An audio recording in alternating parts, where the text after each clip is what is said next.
Okay, welcome everybody to today's webinar, Industry Trends for Telehealth Programs.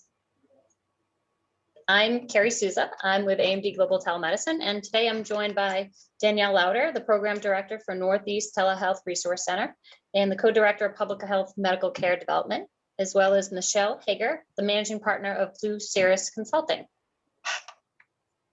To start off, today Michelle is going to talk about some industry trends from her perspective of larger healthcare systems, as well as rural, kind of give an overview of some different data points and some different industry trends. And Michelle's going to go into a little bit about Danielle is going to go into what she sees from her perspective in dealing with some of the rural community health centers. So we'll give you some information. We're going to kind of go through some discussion points. And then of course, at the end, plenty of time for questions. Just type them into the chat as you normally would, and we'll go through as many as we can today. Thank you. So the first points here, discussion points that Michelle, like I said, we'll go through some of the trends by specialty, some of the demographics, some of the alignments we see between larger healthcare systems and urban areas and rural community health centers, and then some innovative use cases that Danielle's going to talk through that she's experienced. And then just strategies for moving forward and how we can plan in the new, with the new delivery of care with telehealth. Go ahead, Michelle. Thanks, Carrie. Thanks everybody for attending today. Happy to be here. So this slide shows you what is considered to be the medically underserved from HRSA. The yellow sections are the medically underserved sections of the country. The majority of this map is yellow, which means, of course, that we know majority of the country is considered to be technically medically underserved. We could also overlay on this the broadband challenges that we see across the country as well, and it would mimic this also, although we do see some other pockets when it comes to broadband. However, those are probably slightly inflated because they are measurements coming from those vendors. So when we think about the use of telehealth across the country, we know that utilizing this in medically underserved areas will not only bring those specialties that are found in more urban areas to those medically underserved areas, but we're also able to increase overall access to care, not just specialty care. Next slide. What we've seen from the data in terms of the use of telehealth, and this includes both rural and urban, we look at just overall clinical specialty usage of telehealth. Pre-COVID, it pretty much stayed fairly low. We did see some increases in usage from psychiatry, most of the psychiatric services, social work, sociology, psychology, and then a fairly low usage across the country for the other specialties, endocrinology, et cetera. But then when we did see COVID hit, we see just a dramatic increase. Of course, the psychiatric services are off the charts. So those are still maintained and continue to move forward. But what we saw is all these other specialties that we're able to enjoy and take advantage of and experience telehealth for probably some of them the very first time. So we were able to reach all those patients across the country, whether they were medically underserved or not, because we suddenly saw sort of everyone, the playing field was even to essentially medically underserved. And next slide.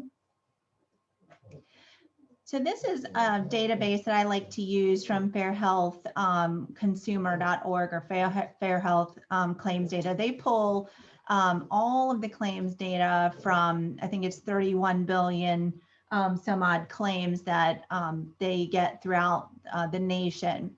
And they look at all the claims data that's been submitted. These are the telehealth claims. They carve up data for all types of claims, but this happens to be the telehealth data. This is the top 5 diagnoses on the top of telehealth usage from January to February 2021.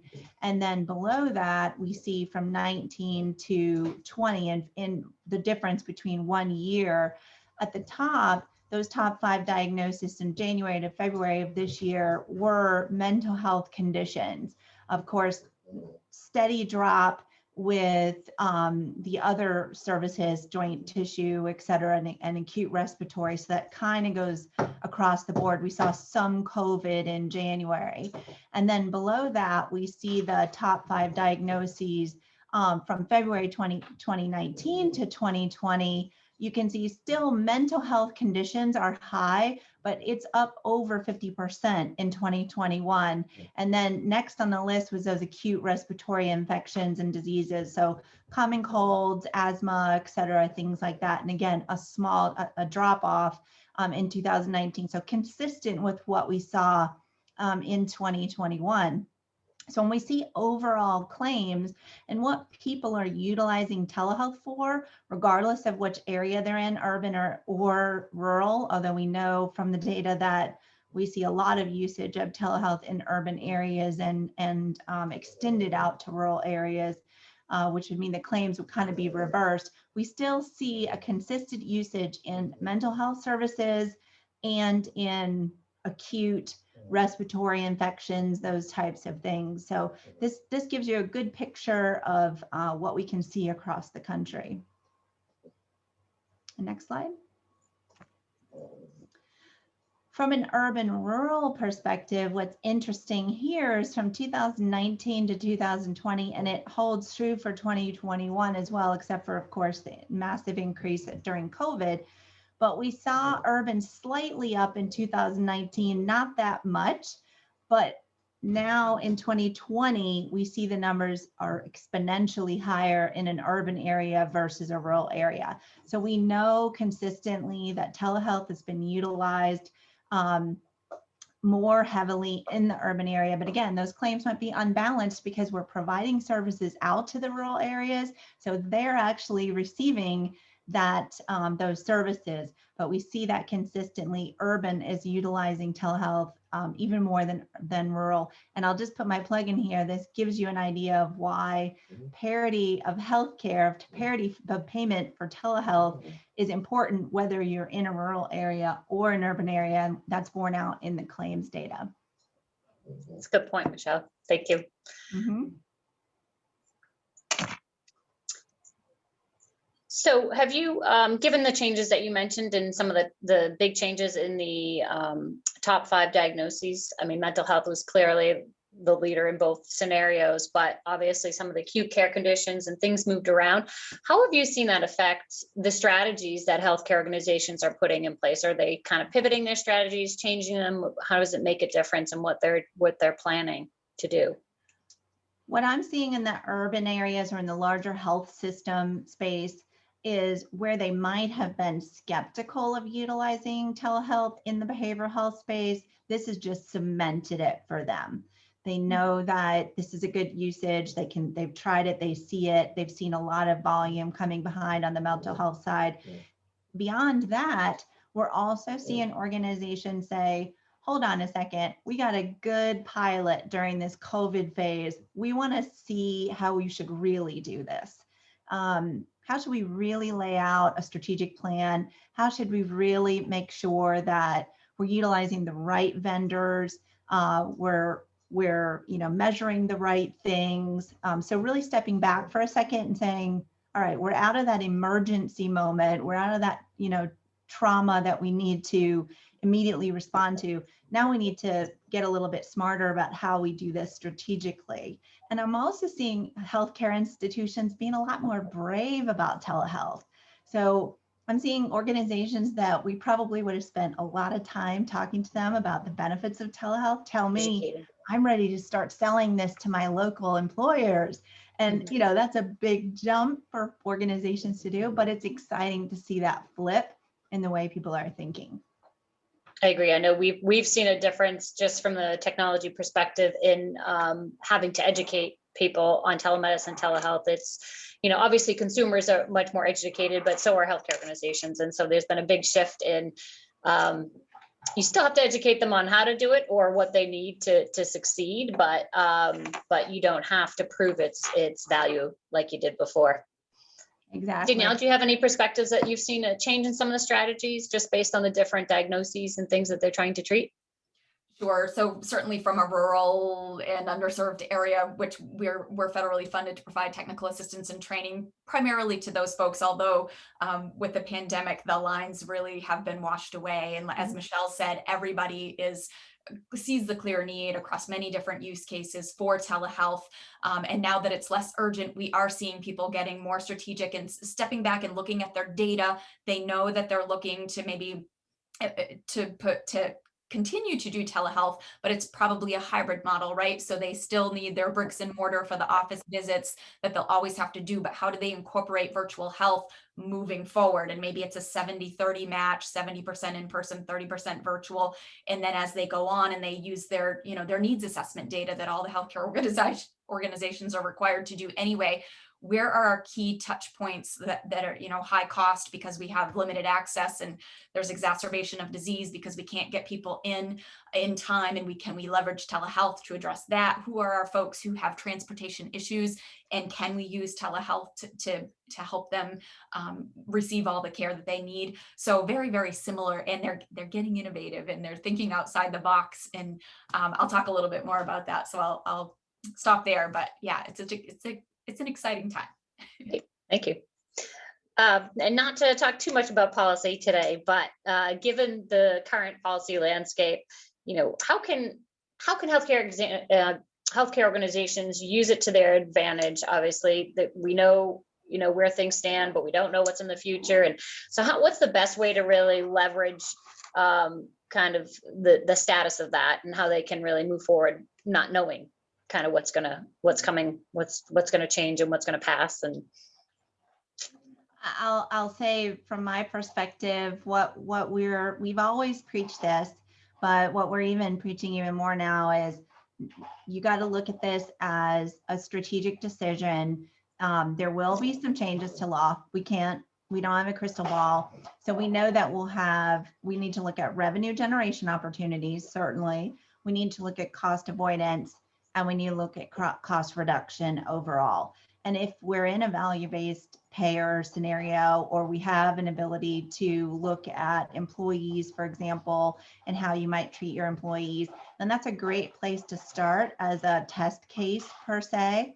But we look at both revenue generating opportunities, cost avoidance, and cost reduction. Absolutely. And boy, do we wish we had that crystal ball, right, guys? But yeah. And just thinking, I'd actually noticed that one of our colleagues, Helen Lavin, who is the policy director at the Bi-State Primary Care, who covers both New Hampshire and Vermont, who are in our region. We actually did a great project with them specific to federally qualified health centers, rural health centers, with respect to building a roadmap for reimbursement for this particular group of folks. And how can you leverage policy that's not only already in place pre-pandemic, but will also be in place post-pandemic? For example, chronic care management. Those codes will be used even if the policy doesn't permanently change, for example. And knowing your state's policy and advocating for further change, if you're able to do that, or working with the folks who are able to carry the water, so they say, with respect to policy change. It's really a unique time. People are seeing that there's massive value here. And so to help make those changes moving forward, there is a strong focus on quality with respect to an integrity of care. In moving forward with virtual health, that we've started to get a lot of those types of questions early in the pandemic and continuing on. And I just wanted to mention, and I can put the link in the chat too, the American Medical Association just yesterday announced a new initiative called Return on Health. So I would encourage folks to kind of keep in the loop on that. I'll put like I mentioned, the link in the chat right now. But policymakers are wanting to see that. So be thinking of that as an organization and how we can continue to drive policy change that makes sense in the field, like in the clinical field, so that we can continue to better leverage and be better prepared as a nation to use virtual health. I think if I can just ask you a question, Danielle, I was thinking about that when you were talking, that the quality of care point, right? We've talked about this many times, but we're very focused on making sure that we're measuring quality and overall measurement of services. But what's interesting to me is we see an interest in it now. How can I more effectively measure my program? So I was wondering what you thought about that. And to me, I find that refreshing because I'm like, okay, we're now to the next step. But what are your thoughts about that? Yeah, and we've had folks thinking the early adopters of telemedicine, telehealth have been doing this for decades, right? And they have some great data points, whether it's, and I guess really kind of focusing on what were the problems that you wanted to address in the first place by implementing telehealth. Access to care, timely access to care is a big one. Addressing social determinants of health, which I'm going to talk a little bit more about. But yeah, it is a very good time to be looking at that quality. And there is a lot of data out there actually that shows the impact on health outcomes that telehealth has had through the reduction of costs for remote patient monitoring. For example, if you're able to keep folks out of the hospital or prevent rehospitalizations, or in a school-based telebehavioral health program that we've helped develop a roadmap, and they've taken that and run with it and expanded the program. They've been able to decrease ED utilization, which we know is very costly. And on the secondary impact is the kiddos have better academic outcomes. And so looking at that, and it's not that we don't necessarily have that data, but it's pulling it together and sharing it with the people that need to see it in order to say, yes, we're comfortable making this policy change is important. Yeah, agree. Great. We actually had a question related to just partnerships and advocating. Someone commented that they did a lot of advocating and partnerships with other practice types in Vermont. And they were wondering if we're seeing increased partnerships across the types of practices, for example, FQHCs, hospitals, independent practices. So for telehealth, are you seeing more partnerships and more alignments between the different types of facilities? Do you want to? I'll start. I see she's muted. So yes, what I see is a lot more reaching out. So looking for specialists, in particular, ways to connect. They're looking for places to connect. So it's for a variety of reasons. It could be because an organization wants to connect to a specialist to be able to do referrals to them, and they want to create some kind of directory to be able to do that. Or it could be because they want to create a partnership or a coalition or some kind of a collaboration with a local FQHC or rural health organization. For example, from an urban facility perspective, they may want to create that collaboration for two reasons. One, that may be because of an ACO that they want to, incorporate into and partner with from that perspective, but then also to provide services. And an interesting twist there is sometimes, and not so much now, although we'll see as time goes on if this kind of resurfaces, but interestingly, before COVID, before we had this massive use of telehealth, lots of the rural health organizations and FQHCs were very sort of skeptical of large health systems, wanting to have relationships with them, and worried that they were just trying to take their patients. And in reality, it's quite the opposite. They wanted to make sure they provide those services so that those health organizations can keep those patients and they don't end up in the hospital, which is much more costly. So that's been my perspective on what we're seeing. Would agree. And just for a short follow-up, there's a lot of funding out there, right now through the various, the Rescue Act, the CARES Act. We're seeing folks collaboratively approach proposals that do go across those different types of healthcare organizations so that they can best leverage, whether it's FQHCs working with hospitals or other specialty organizations so that they can get that specialty care coverage that they've been lacking for a long time. So yeah, we're seeing more of that, most certainly. Great. I did see the question about the funding opportunities, and people wanted a link for that. Just go to grants.gov and type in telehealth. There's a whole bunch, from the FCC to HRSA to USDA, everything. Yeah, and I would also say there's one forecasted through HRSA right now that's specific to pediatrics and mental and behavioral health. It does not have a specific telehealth component, but telehealth is a hot topic, and HRSA wants to fund telehealth related projects. So even if it doesn't explicitly say you have to include a telehealth component, they see it as a very viable and efficient way to increase access to care. So I would absolutely wouldn't hesitate to throw in telehealth activities into your proposals. Agreed. It's a very good point. I think in the past, it was only looking for telehealth or distance learning, those type of grants. So that's a very good point, Danielle. Thank you. Mm-hmm. Okay, I'm going to move on to some of your slides, Danielle, about some of the trends and headlines and things you've seen. Just give me a second to share. Sure. And we can fly through these pretty quickly because I love the discussion is great. The questions are great. So thanks everybody for throwing those in there. So this is just kind of get us started in thinking through some of the trends that we're seeing. And Michelle had mentioned some great trends that we're seeing as well. But I think we all know, and even pre-COVID, patient satisfaction with telehealth is high. What we're seeing now, though, even the very diverse groups of patients that have experienced 1 in 4 Medicare patients, for example, there was just these articles are popping out all the time. It's hard to keep track of them and keep up to date with them, but 1 in 4 has received telehealth services in 2020, which is as compared to like less than 1% in previous years. So it's just incredible. And the biggie for me is that the expectation is there moving forward. Patients, and this survey, it's actually a live link. If we share these slides out, all of these graphics, you can click on them and they'll take you to the actual article if you would like to read them all.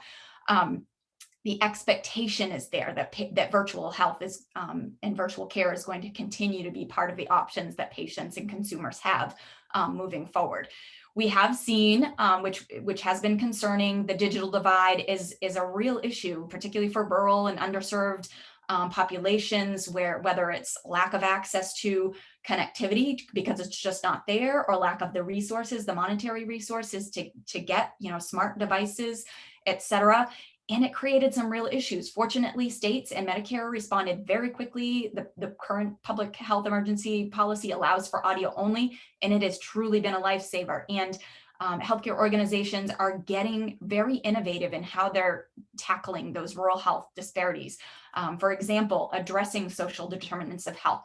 And the more we incorporate or integrate technology into our day-to-day, for example, federally qualified health centers, other rural health centers who may have never used telehealth because of some of the restrictions. If you remember correctly, before Medicare, before the public health emergency, Medicare did not allow FQHCs and RHCs to serve as distant sites, so they couldn't be the provider site of telehealth services. Huge barrier. It's been allowed all through the public health emergencies, and FQHCs and RHCs have been some of the big innovators in using technology to increase access to care, and not only day-to-day services, but they're incorporating it into things like family reunification visits, because so that they don't have to have patients and families traveling off island. For example, a lot of the states that we serve have island communities, or very rural communities that it's just a huge hardship for them. WIC services, getting signed up for Medicaid. They're using it for those like non-reimbursable services, but the payback on the other end of that, the return on investment, is huge. And then they're also getting folks familiar and comfortable with using it for, their screenings, expert screenings, substance use disorder screenings, et cetera. And they're actually finding that those screenings are higher quality because it's the whole telehealth visit is focused on that screening. So when the patient then goes to see the provider's already seen that data versus, you're maybe in the office and you're very quickly flying through the screenings, and maybe you're not even all the way through as the MA, and then the provider comes in. And so the picture is half there. But with some of these approaches, some of these updated workflows via tele, it's working really, really well. And so I would just point out, some of the smaller practices are really looking to continue to serve these telehealth demands. And again, stepping back and looking strategically on how it's best going to be leveraged with reimbursable services, and really kind of taking a look at what the policy looks at like now, and what is it maybe going to look like after the public health emergency. And then just finally, before we switch over to the next slide, some of the big things going on with AMA, looking or lobbying to extend that Medicare coverage for audio-only telehealth. There really are some strong pushes for permanent policy change, and then federal support for broadband, because we have seen that there are huge gaps in digital equity, and FCC and many others, both at the state and federal level, looking to address those. So next slide, please. So just, I can't possibly cover all of the innovation that's gone on and success stories. It's just been amazing to us. And we've been fortunate enough to be able to work with some of these folks from the island communities who literally use a boat to provide services via telehealth for primary care and substance use disorder treatment and recovery services, to the school-based behavioral health program that was able to very quickly pivot. As we know, one of the biggest issues has been, the home wasn't an allowable originating site through many states, and Medicare did not allow it before the public health emergency. But that's allowed under the PHE. But how quickly can we pivot when kiddos or other patients are at home and maybe they don't have what they need for technology, et cetera? This program was very quickly able to adapt, to pivot, and they didn't miss a beat. Their students didn't miss one counseling session during COVID-19. We've got studies showing mHealth games help children with autism as well as their parents, taking some of that load off for them.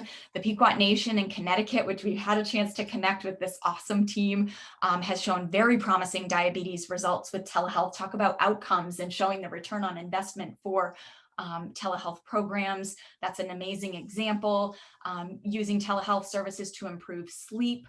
And then this is actually, these are clickable links as well. You can read more because I know these are really tiny, but this is an island community in Maine that really has embraced telehealth, not only for primary care and access to specialty services, but has truly integrated it into that social determinants of health, and how are they addressing those kind of primary needs of their patients and families, which has resulted in wonderful results with respect to continuity of care, making sure that, that hierarchy of needs is addressed, ensures that folks are more interested or more able to address their day-to-day medical and mental and behavioral health issues. So again, there's many more that I can share. And if you want to be linked up with a particular program, with a particular use case, that's what we're here for. Give us a shout and we'd be able to link you up via a similar call like this to talk through the weeds and learn challenges and how they address them, et cetera.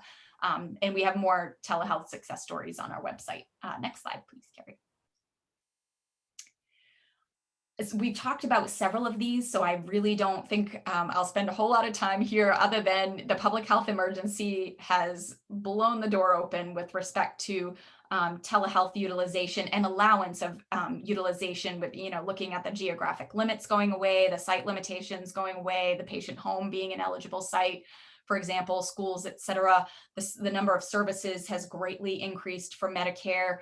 And we're looking right now at, permanently expanding some of those and having a sort of a tiered system of looking at adding additional services looking forward. The biggie here is that some of the previous barriers to telehealth, much of it was required like a law change, an act of Congress, literally. And so things happened very slowly. Some of the bills like the Connect Act, for example, which has widespread support, bipartisan support, is really looking to address some of those things permanently. And some of those things can happen from a statutory perspective. They don't require an act of Congress, like adding these new eligible services each year. That happens every year and it doesn't have to go through Congress, for example. But just streamlining some of these things that have historically posed barriers to a widespread adoption, and just the differences between, the inconsistencies, if you will, between Medicare policy and some of the state policy has kept widespread adoption from happening. So many, I don't know if I could say one state didn't have some pretty significant changes under their state executive orders, and many of them are kind of following what has been happening with Medicare expansions. Some have already permanently expanded their laws, their telehealth rules, et cetera. And those have included cross-state licensure. There have been waivers, or they've made the process much, much simpler with respect to having that license in the state where the patient is located, because that's been a historical barrier. Eligible providers, services, consent can happen verbally versus having to have that paper copy, which can be very difficult if you're not seeing folks in person. Locations, modalities, et cetera. And just as a reminder, that the current public health emergency has been extended to July 19, and we anticipate that that will probably be continued through the end of this calendar year. So, next slide.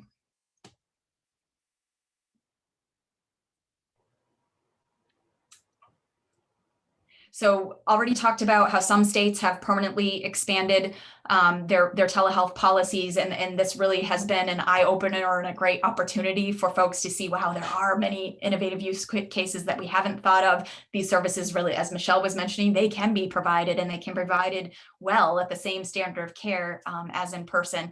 And so that's been great to see. Every state, there's hundreds of bills in legislative session right now across the United States that are looking to permanently extend or expand telehealth policy. New York is particularly broad with respect to not only are they looking at actual telehealth services, but also some of the key priority areas around that, like broadband access for everybody, like training for providers. You know, technology is great, but if the people side is always the most important, and we need folks, providers across all disciplines feeling confident and competent in their ability to provide these services virtually. So their bill really incorporates kind of everything in one. I will just point out our colleagues from the Center for Connected Health Policy have a brand new updated website. It's awesome. It goes into state policies, not only current policies, but what's currently being looked at in legislation, the federal policies, current and federal legislation, like that Connect Act that I mentioned. And you can see there's links here to these, some of the biggies, but we can't list them all here. There's more, trust me. And for specific use cases, there are bills that would look to permanently expand some of those allowances. So next slide. One quick question, Danielle, before we move too far past the use cases. We did have a couple of questions relative to those. I don't know if we want to kind of go through those, but there was a question about nursing education. So what has the focus with telehealth been relative to nursing education and medical education for nursing in a medical facility? Sure. And Michelle, I was sure can hop in here too, but it's been an exciting time for the Telehealth Resource Center. In years past, we've had lots of folks reach out and say, oh, we'd be interested in offering an elective course, for example, for integration of tele care. And this year it's been more like, oh my gosh, this needs to be part of our core curriculum forever across every discipline. So that's where, like, yes, we're thinking upstream. This is exactly where we wanted to be for years. And that includes nursing, really looking, and we actually have a bibliography, which is a fancy name for a bibliography with live links to lots of different research. We have one specific to nursing education. So Isaac, I can share that with Carrie, and she can send it out to participants. That really kind of digs into what would be the core services. And I know Michelle has a comment on this because of like nursing and the functions that they would serve via telehealth. So I'll let her go forward that. But we've done physicians, nurses, PTs, OTs, PAs, physician assistants, lots with like social workers, et cetera. And how do you, leverage telehealth to have everybody working top of scope at the end of the day is the goal. Right, huge to have everyone working at the top of their license and utilizing all the potential services that they can, particularly in telehealth. And when you were speaking about, the CCHP website, which is great. Before I get to the direct question there, the legislative studies that you can, or information that you can gain there is great, and a lot of the laws are there. But I would say don't forget to look at the scope of practice laws as well when you think about telehealth, because that's where the different provider types come in, and why nurses working at the top of their license is important, because a lot of those will specifically identify nurses to be able to do that. So from an education perspective, the Nursing Association has been very active in the National Nursing Association has been very active in developing courses specific for telehealth, as well as the AMA. And I think the AMA just announced, like maybe this week or last week, for new education certifications for physicians.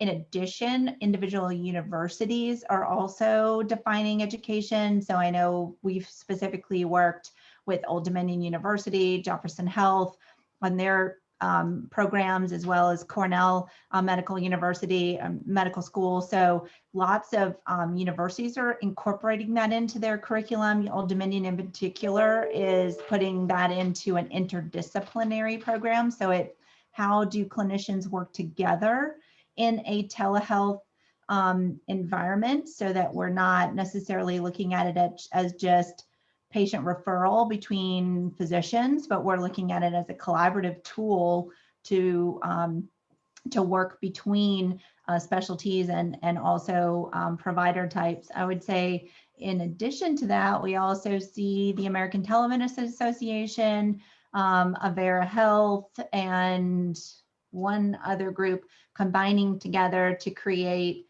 a certification, which I think is really important to elevate the industry. I mean, now that we're all sort of out here, we've had a lot of sort of Wild West people in telehealth, and we want to make sure that we have quality service in telehealth. So we need to educate folks so they understand exactly how this should be used in the continuum of care.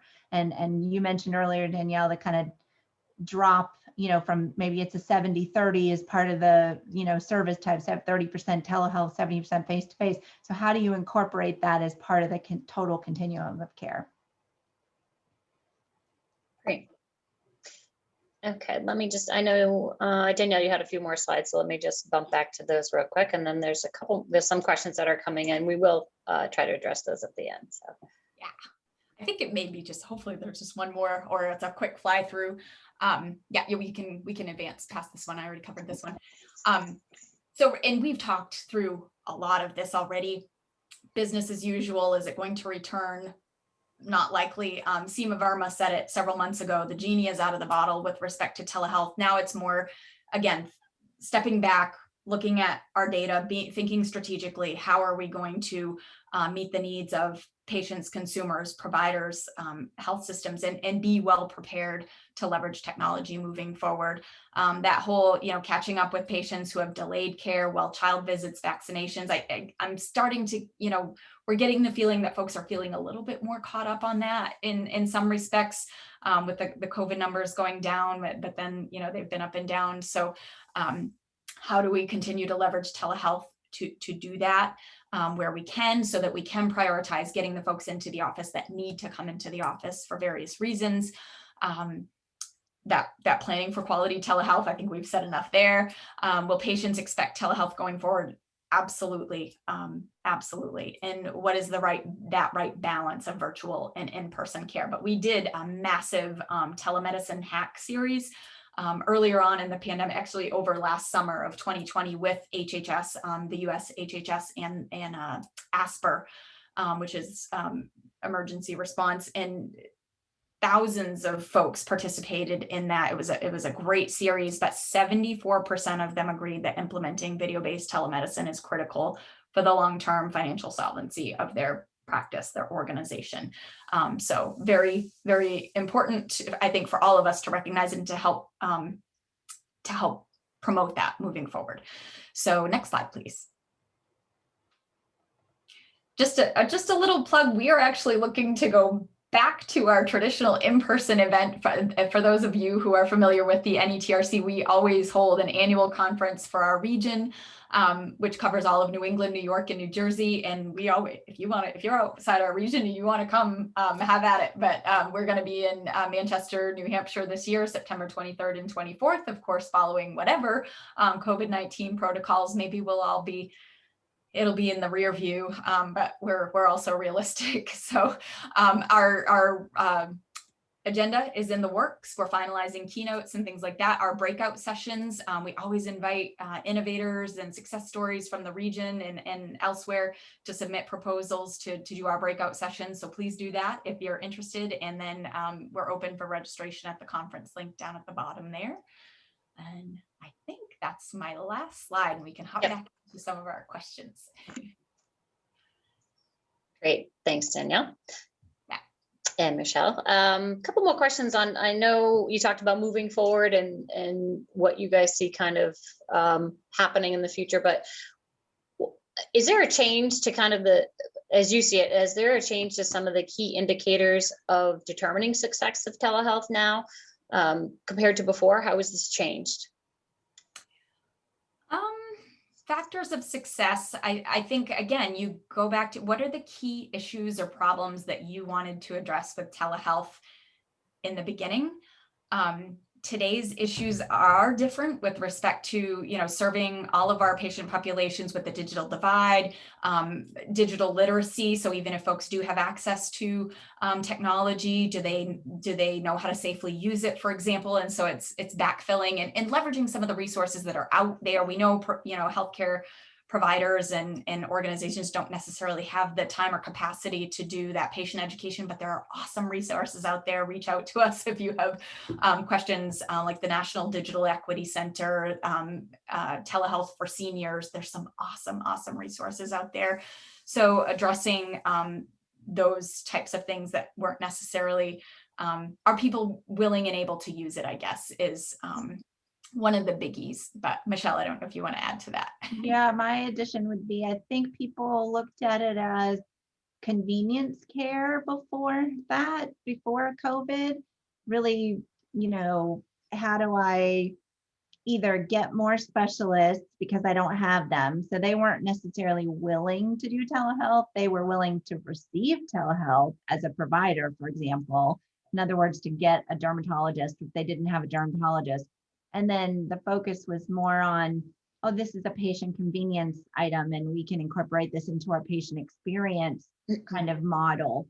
I think that's still true, but we've now added on this whole world of, which we all knew in telehealth before, which is, no, you can utilize this to, and Danielle did a great job of showing these innovative ways that telehealth's been used, but not just reach other specialists, but really start to drive down some of the costs that we see happening with large health systems. And I'll speak about it in terms of large health systems. So those that are readmissions, how do we access those patients that are chronic disease management? How can we get them out to home health? And what's the nuances there from a payment perspective? How do we better care for our patients that how do we touch them, get them more, have more touches to them, and how do we reduce our no-shows? So we're starting to see more expansion of the mind on what's available rather than just another shiny, fluffy thing that the patient might like. I'll just add, wrapping up that point, that Danielle mentioned on one of her slides, that some of the relaxation, as we all know from the pandemic and the waivers that we have in place, the OCR for HIPAA has only said that they're going to exercise discretion in their prosecution. So this idea of HIPAA or non-HIPAA certified technologies, we really need to start thinking about it. If we're currently using FaceTime as telehealth, we need to start looking at, Carrie and other systems that are out there to see what really should be utilized. And even though we've gone really quickly to some of these systems, we need to start looking back and seeing, are they really a good long-term strategy for my organization? Were they meant to fit my organization and integrate between all of our different practices? That's a really good point, actually, Michelle, and kind of dovetails into my last question about sustainability. And I think one of the big things we've seen in our experience as well is that part of sustainability is looking at that bigger picture, right? So now it's a long-term, it's not a test, it's not a trial, it's not just to do certain specialty consults anymore. It's now, how can you use telemedicine to grow your business? How can you use telehealth or telemedicine to service all your patients at their convenience? And so something that is obviously a secure platform, to me, would be one of the key factors in sustainability, right? You need to make sure that that solution of choice or that technology that you use is HIPAA compliant and secure. Are there other factors that you would recommend that healthcare organizations look at to make sure they have that sustainability of the program? From a system perspective, I would recommend the security element. What I see in some of the vendors that have sort of popped up, or that have, maybe some investment dollars, but haven't really done a lot of vetting, I would look at longevity in the market. Even some of the EMRs have sort of popped up with a telehealth solution, and that was only in response to COVID. So their features are just not there in the way that we would expect from a telehealth perspective. And the security of your data. I think we've seen some of the vendors that are new popping up saying, well, I'm not storing any data, but in fact, they're holding it somewhere for a short period of time and then releasing it. So this kind of thing, and I always talk about making sure it's the right partner for you.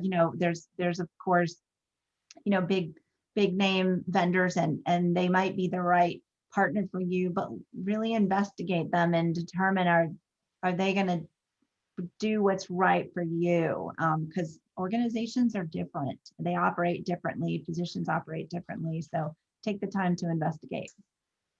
Good point. Great. Okay, I know it's almost 3:20. We do have some more questions that came in. Let me see. I'll ask a couple of them before we go.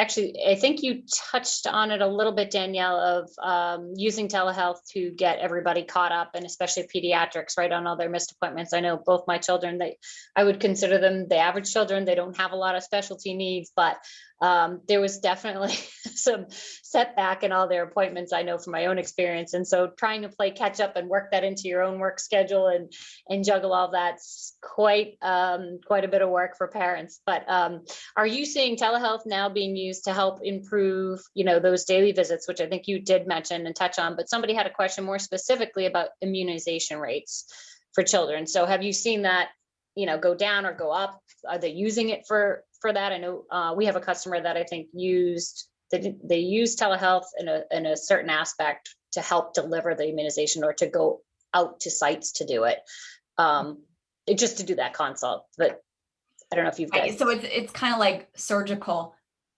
There clearly has to be an in-person component to that. Right. So it's more like, yes, the pre-screening, the post consults, those types of things, absolutely. SUD screenings, things like that. And that's been one of the things that folks have said, oh, okay, this is great. We'll do this for tele-SUD, but there are, frequent urine checks that are required as part of the protocol. And so how do you get creative and make sure that stuff happening? So you've got that fidelity of the program and the quality of the program.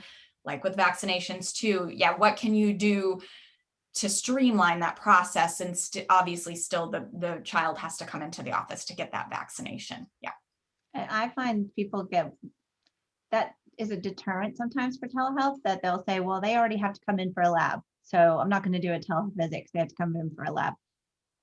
There's a workflow there. You have the ability to do all of those beginning paperwork elements, and the patient doesn't have to be there for half a day. They can just come in quickly, do the lab, and go back to work. If you do this via telehealth, some of your beginning pre-op paperwork, for example, can all be done via telehealth. Yeah, and mobile options, like Carrie mentioned, sometimes they're going to, and they might be linked up with a specialist or whoever the care provider needs to be on the other end. Absolutely, paramedicine is another thing that we're seeing using quite a bit of telehealth too. Another topic for another day, I think. Yes. But so many. There's one more question. It's a little bit of it. Let me read it just because it's not just a question, but it's a statement, of course. Someone has experienced concern they had with COVID-19 as providers' introduction to telehealth had a distorted emphasis on directly replacing an office visit with a video visit. And I know that's been a concern even before. But since that's what everybody needed to now do. So they had a question, do you see a broad willingness to think more innovatively about things like e-consults, chronic condition management, or are people more in the direct replacement mode still? Like, do they still going to do one versus the other? Are they going to, like you said, Michelle, I think you touched on there's a way to do both. You can still integrate the two. Right. So I'll jump in. I'll let Danielle add to this as well. But I think this is an education process. You said it earlier, Danielle. What are you trying to solve? So we always say, what's the clinical problem you're trying to solve? And let's run at that. But then there's a whole workflow change that has to happen. So let's talk about, a stethoscope. When stethoscopes were invented, we didn't just say, okay, we're going to use the hand still to palpate, see if we can get a pulse, or listen in with our ear. We had to change. I know this is a simple workflow, but we had to change that workflow a little bit. No, I'm going to use the stethoscope. I'm going to use that to be able to listen to the patient's lungs and to be able to listen to their heart. So it's a change in the same way that we saw those change. I always akin it to an emergency room. Also, like, just pretend you don't have an emergency room. What would you have to do? You have to do a whole bunch of changes in order to accommodate an emergency room. So you got to look at patient selection criteria. Not all patients are appropriate for telehealth. Not all visits are automatically turned into telehealth. So it's not a one-to-one. If it's just one-to-one physician replacement, then you gain nothing. So if that's the way you're looking at it, you shouldn't be. You also need to look at how is this going to work in the context of the rest of the clinicians. So if, how we're going to utilize some of our other clinicians in a more effective way to be able to reach those patients better. So your clinical problem that you're trying to solve is, I need to be able to monitor these patients more closely, or I need to be able to reach more patients in my catchment area, or I need to be able to extend my services to a later time in the day, or whatever that is. You have to look at that from a workflow perspective, and it's all about education and showing them what the use cases are. Because when you start down this road, they will tell you all the reasons that they can't do it. We don't have technology in our area. Our patients won't, they want to go see their doctors. And then you start to say, well, maybe what about those prescription follow-ups for antibiotics for the kids that you were just talking about, Carrie? How many of those don't show up? Oh yeah, that's a good one. Follow-up, I understand that one. I like that one. And then talking to orthopedic surgeons, initially they might say, I can't use telehealth, happy to help you, but I can't use telehealth. Well, let's talk about your bundle payment. It includes follow-up for those wound checks.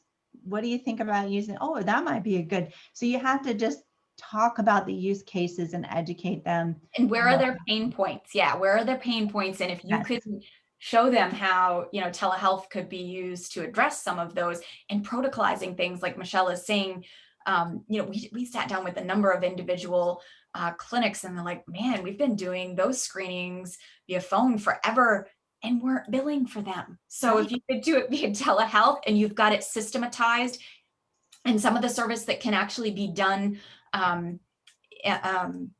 by an MA or somebody else on the team under the license of an NP or a physician, and you can actually write that into your protocols and bill for them. So it's kind of getting down into the weeds and understanding what you can do. But incident to services, that was the word that I was looking for, was escaping me, but incident to services that you can protocolize and bill for. And identifying where those pain points are and how you might be able to address them. Yeah. Great.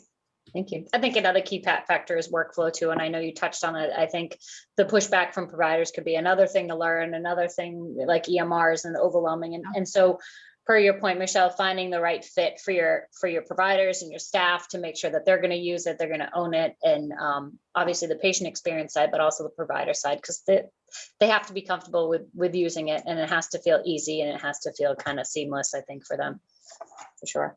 And integrated. Mm-hmm. Yep. Okay, I think we addressed all of the questions, I believe, but if we did not, feel free, let me, we will be sending a copy of all these slides. I know quite a few have asked about that. So you can have all the links and references to the information that Michelle and Danielle have provided. And I also took those links that you just shared, Danielle, and I will include them in the follow-up email. If there's any other ones, just let me know and I'll include those. And thank you very much, Danielle and Michelle, for your input and discussion today. And thank you everybody for attending. Have a good day. Thanks, Carrie. Thanks, Michelle. Thanks, everybody. Bye. Thank you, everyone. Bye.